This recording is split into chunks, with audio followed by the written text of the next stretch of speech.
감사합니다. 예수님의 이름으로 기도드립니다. 아멘.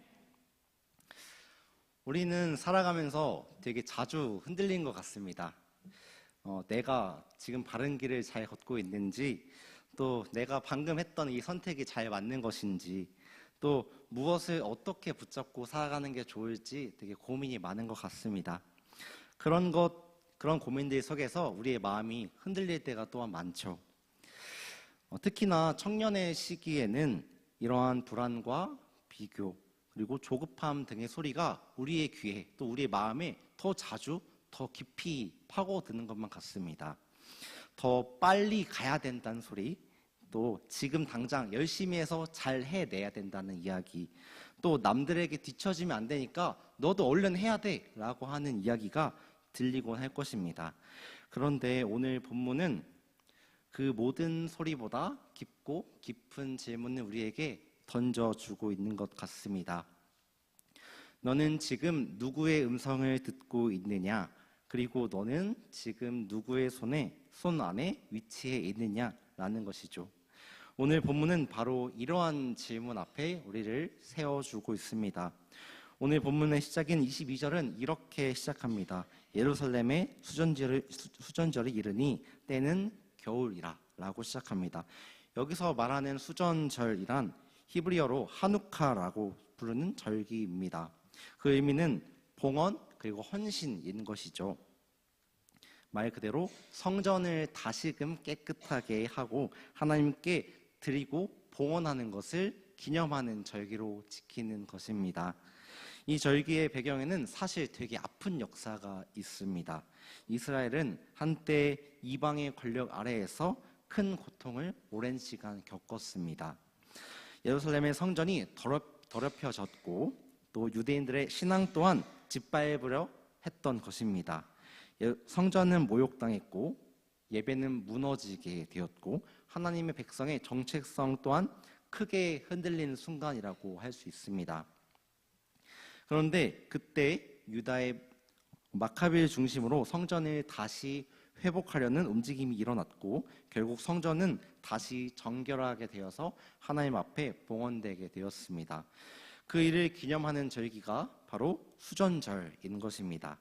그러니까 이 절기는 옛날의 역사 하나를 기념해서 잘 지키자라는 절기, 그런 날이 아닌 것입니다. 하나님께서 다시 자기의 백성을 온전하게 회복시켜 주시기를 바라는 마음, 또한 무너져 있던 것을 다시 온전하게 세워주시기를 바라는 마음, 또한 잃어버렸던 거룩이라는 것을 회복할 수 있도록 해달라는 마음이 담겨있는 매우 소중한 절기였던 것입니다. 그래서 수전절은 유대인들에게 매우 중요하고 강한 기대를 갖고 있는 절기이지 않을까 싶습니다. 하나님께서 우리를 어떻게 하면 더 잘 일으켜 주시지 않을까, 회복시켜 주시지 않을까 고민하고 기대하는 절기였고, 또 우리에게 메시아를 얼른 보내주셔서 우리를 구원해 주시지 않을까라는 그런 기대가 가득히 담긴 절기가 수전절인 것입니다. 그런데 본문의 저자인 요한은 이 장면을 설명하면서 한 문장을 뒤에 덧붙이고 있습니다. 바로 때는 겨울이라 라는 말씀입니다. 이 말은 단순히 날씨나 계절을 의미하는 것은 아니었습니다. 예루살렘의 계절이 실제로 겨울이었던 것처럼 사람들의 마음도 너무나도 몹시 차갑게 굳어있다라는 것이었습니다. 이 수전절이라는 절기는 민족의 회복을 보여주고 있는 것인데 정작 사람들의 마음은 예수님께 열려있지 않고 추운 겨울과 같이 꽁꽁 얼어붙어서 닫혀 있었다는 것을 의미하는 것이죠. 겉으로는 열심히 다해서 하나님을 섬기고 기다리고 하나님을 예배하는 사람들처럼 보였지만 사실은 하나님께서 보내신 메시아 예수님 앞에서는 마음이 꽁꽁 닫혀있던 것입니다. 이는 기대는 너무나도 크게 있었지만 믿음은 없었던 것, 또 질문은 언제나 끊임없이 샘솟았지만 순종은 없었던 것이라고 우리가 생각해 볼 수 있겠습니다. 이런 모습은 사실 오늘날 우리에게도 닮아 있는 것 같습니다. 우리도 회복을 언제나 원하고 있는 것 같습니다. 또 은혜도 풍성하게 달라고 기도하고 또 소원하곤 합니다. 또 하나님의 도우심을 우리는 늘상 바랍니다. 하지만 정작 우리가 하나님의 방식에는 열려있지 않은지 고민해 봐야 된다는 것입니다. 예수님께서 성전에 솔로몬 행각을 지나실 때 유대인들이 예수님을 둘러싸고 이렇게 이야기합니다. 당신이 진정 그리스도시면 밝히 말씀을 하소서라고요. 이 말은 언뜻 보면 정직한 질문처럼 보입니다. 예수님께서 말씀해 주시면, 분명하게 말만 해주시면 저희가 다 따르겠습니다. 저희가 다 믿겠습니다. 라고 말하는 것처럼 믿음의 고백처럼 보일 수도 있습니다. 하지만 본문을 자세히 살펴보면 이 질문은 믿음을 위해서 던진 질문이 아니었던 것입니다. 예수님을 판단하기 위해서 질문을 던졌던 것이죠. 다시 말하면 바로 이런 뜻을 가지고 있습니다. 당신이 진짜 우리가 바라고 기대하고 그랬던 메시아냐, 그리고 나의 기준에, 우리의 기준에 맞는 메시아로 우리에게 온 것이 맞느냐라고 판단하려고, 우리가 원하는 방식으로 움직이는 메시아가 될 것이냐, 이렇게 틀에 재려고 판단하라는 말을 한 것입니다. 사실 우리도 오늘날의 삶을 살아가면서 이러한 모습을 저희도 모르게 보일 때가 있는 것 같습니다. 하나님, 우리에게 뜻을 좀 보여주세요. 또 길을 열어주세요. 또 우리에겐 분명하게 얘기해 주세요 하는 모습을 우리도 모르게 보일지 모릅니다. 이렇게 열심 다해서 기도하는 것은 물론 중요한 것입니다. 하지만 정작 하나님의 뜻을 진정으로 바라서 하는 것이 아니라 나의 생각이 맞다는 확신을 얻고 싶어서, 그리고 나의 생각에 대해서 하나님의 말씀이다라고 그렇게 확신을 더 갖고 나아가기 위해서 하는 것일 때가 많습니다. 이런 모습은 진정 우리가 순종을 하려고 묻고 기도하며 나아가는 것이 아니라 내 계획에 하나님의 확인과 하나님의 사인을 바라는 것일 수도 있습니다. 그래서 신앙에서 참 중요한 것은 하나님께서 말씀하셨냐 안 하셨냐가 아니라 내가 정말 하나님의 말씀을 온전하게 순종하고 듣고자 하냐는 그런 삶의 자세입니다. 예수님은 내가 너희에게 말하였을 때 믿지 아니하는도다 라고 말씀하셨습니다. 예수님께서는 이미 끊임없이 말씀을 하셨고 이미 놀라운 것을 많이 보여주셨습니다. 그리고 이미 행하셨던 분이십니다. 병든 자를 고치시고 눈먼 자를 보게 하시고 또 무너진 사람들을 회복시킨 것입니다. 예수님의 말씀과 예수님의 그 행적은 그분이 누구인지를 잘 드러내는 표지였습니다. 그런데도 사람들은 믿지 않았던 것이죠. 증거가 부족해서, 예수님의 능력이 부족해서가 절대 아니었습니다.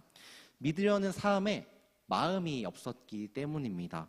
우리도 때로는 하나님께서 좀 더 분명하게 우리에게 보여주시고 증거를 주시면 내가 또 믿겠습니다, 따르겠습니다, 행하겠습니다 라고 나도 모르게 마음이 움직일 때가 있습니다. 하지만 우리는 이런 믿음을 많이 안다고 해결되는 거라고 생각하면 안 되는 것입니다. 우리가 누구에게 속해 있느냐, 누굴 향해 우리의 마음을 열고 있느냐가 중요하다는 것이죠. 예수님은 자기 자신을 선한 목자라고 표현하셨습니다. 그리고 자기의 백성을 양이라고 이야기하셨죠. 이것은 단순히 예수님께서 사람들에게 하셨던 그 수많은 비유 중에 하나가 아니었습니다. 하나님께서 약속하신 참된 목자가 예수님이라는 뜻입니다. 그래서 예수님은 이어서 이렇게 말씀하십니다. 나의 양은 내 음성을 들으며 나는 그들을 알며 그들은 나를 따르느니라 라고요. 주님의 양은 주님의 음성을 귀담아서 듣습니다. 하지만 세상에는 너무나도 많은 소리가 있습니다. 비교의 소리도 들리고 불안의 소리도 들리고 조급함의 소리도 들리는 것입니다. 하지만 우리가 바르게 신앙해야 되는 그 신앙의 방향성은 많은 그 소리들 가운데 주님의 음성이 무엇인지 분별하여 듣는 능력을 키우는 것입니다. 또 예수님은 나는 그 양들을 분명히 안다라고 말씀하십니다. 주님은 우리의 이름을 아시고 또 형편을 다 아시고 흔들리는 마음 또한 아십니다. 그냥 정보로서 너 흔들리네, 너 어떻네 이렇게 아시는 것이 아니라 사랑으로 아시고 또 돌보아 주시고 품어 주십니다. 주님의 양은 주님을 따르는 양입니다. 그들은 믿음으로 듣고 따르는 것으로 끝나지 않는 것입니다. 온전하게 삶의 방향이 주님의 말씀에게로 바뀌는 것이죠. 그래서 평범한 일상 속에서 말씀을 따라 살려고 애쓰는 것이 바로 주님을 따르는 양의 삶이라고 할 수 있습니다. 오늘 본문에서 우리에게 주는 가장 큰 위로는 바로 이것입니다. 그들을 내 손에서 빼앗을 자가 없느니라. 우리는 늘 무언가를 붙잡으려고 합니다. 기회를 붙잡으려고, 또 사람을 붙잡으려고, 좋은 미래를 위해서 붙잡으려고 노력합니다. 내가 이것을 놓치면 뭔가 다 무너질 것 같고 다 끝날 것만 같기도 합니다. 하지만 예수님께서는 전혀 다르게 말씀하고 계십니다. 너가 잘 잡고 있어서, 너가 올바른 것을, 너가 듬직한 것을 잡고 있어서 잘 되는 것이 아닌 것이다. 내가 너를 붙잡고 있기 때문에 너가 안전한 것이고 너가 세상에서 흔들리지 않을 수 있다라고 말씀하십니다. 우리가 강해서 버틸 수 있는 것이 아닙니다. 또한 나의 믿음이 온전하고 탄탄한 것이어서 지켜지고 흔들리지 않는 것도 아니란 것입니다. 주님의 손이 우리를 붙들고 계시기 때문에 우리가 살아갈 수 있는 것입니다. 그리고 예수님은 나와 아버지는 하나이니라라고 말씀하십니다. 예수님께 속한 자는 곧 아버지의 손 안에도 있고 예수님의 손 안에도 존재하는 것입니다. 그렇기 때문에 아무도 우리를 흔들어 놓을 수도 없고 빼앗을 수도 없는 것이죠. 그런데 유대인들은 이런 예수님을 받아들이지 못했습니다. 단지 예수님이 좋은 스승인 것이 아니라 하나님의 아들이시며 삶의 주인이심을 스스로 드러내고자 하셨기 때문에 예수님을 받아들이고자 하지 않았던 것입니다. 사람들은 도와주시고 능력을 보여주시고 기적을 보여주시는 예수님을 좋아했습니다. 위로해 주시는 예수님도 또한 좋아했죠. 하지만 예수님께서 내 삶의 진정한 주인으로 찾아오시고 함께 하시는 것을 생각했을 때 좀 부담스러워할지 모릅니다. 우리도 그런 것 같습니다. 우리도 힘들 때, 어려울 때, 흔들릴 때, 넘어질 때는 주님을 간절히 찾고자 하지만 내 삶의 전체를 덜컥 맡기라고 하면 사실 마음에서 쉽게 내키지가 않아서 망설일 때가 많은 것 같습니다. 하지만 우리의 신앙생활이란 예수님께 조금만 무게를 드리겠습니다. 조금만 도와주세요. 내가 이것을 흔들리고 넘어집니다. 부족합니다. 이 부분만 도와주세요라고 부탁하는 것이 아닙니다. 예수님은 내 필요를 채워주시는 분이 아니라 내 삶의 주인이신 분이기 때문입니다. 오늘 말씀 우리에게 이렇게 다시 묻고 있습니다. 나는 지금 누구의 음성을 듣고 있는지, 또 나는 지금 누구의 손 안에 위치해 있는지, 나는 예수님을 어떤 분으로 고백하고 또 믿고 있는지 묻고 있는 것입니다.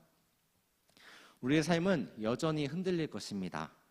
기도해도 답이 더디게 느껴질 때가 분명 있을 겁니다. 또 말씀을 듣고 따르고자 묵상해도 현실은 말씀과는 다르게, 우리의 기대와는 다르게 무겁게만 느껴질 때가 많습니다. 그럴 때 기억해야 되는 것입니다. 주님께서는 내 양은 내 음성을 듣는 자들이고 나는 그들을 분명하게 잘 알고 그들은 나를 따른다고 말씀하셨던 것을요. 그리고 아무도 그들을 내 손에서 빼앗을 수 없다고 또한 말씀하십니다. 우리의 소망은 내가 나를 잘 붙드는데 있지 않습니다. 선한 목자 되신 예수님께서 나를 붙잡고 계시다는 것에 있습니다. 그러므로 오늘도 하루하루 살아가면서 많은 소리들보다 주님의 음성을 더 듣고 불안보다는 주님의 손을 더 신뢰하며 선한 목자 되신 예수님을 따라가는 저와 여러분이 되시길 소망합니다.